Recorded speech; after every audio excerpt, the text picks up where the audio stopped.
PCX 160, magkakabit nga pala ako ng rubber link at sa part na to, tatanggalin ko muna yung upuan. Sa part nga na to, natanggal na nga natin yung upuan at banda dito sa loob, makikita na natin kung saan nakalagay yung 2 pirasong stock ng rubber link. Bali, 1 piraso lang pala yung papalitan at kakabitan natin. Kumbaga sa part na to dito. At kung makikita nyo, talagang umpugan na yung bakal sa bakal. Kaya talagang damang-dama mo na matadtad ang iyong motor. Proceed na tayo na matanggal natin itong side fairings. At dito sa baba, hindi naman natin buo tatanggalin. Sa part nga na to, natanggal na nga natin yung magkabilang side fairings. At dito sa part na to, tinanggal ko yung buong tapakan. At dito naman sa baba, nagbunot lamang ako ng 2 bolts. Para ma-access lang natin tong 14mm, hindi ko na binuo dahil masyadong matrabaho. Luluwagan lang natin to at bubunutin. Sa part nga na to, kukuha tayo ng 14mm wrench para maluwagan at mabunot na natin yung bolt banda dito. So, isasalpak lamang natin siya ng ganyan at pipihitin ng pipihitin hanggang sa lumabas yung thread.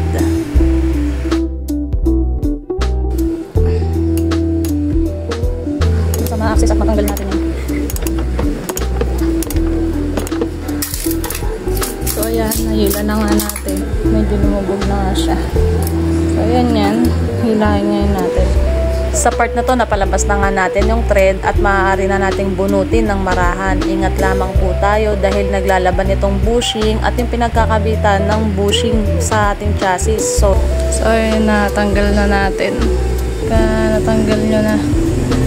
Tanggalin natin ngayon tong rubber na to. Dito pala banda yung rubber link na papalitan natin. So mula sa pagkaka-setter stand, binaba ko lamang siya at para ma-access at maibuka natin, binunot ko na yung stock na rubber link dyan. Kita nyo naman talagang napakanipis na.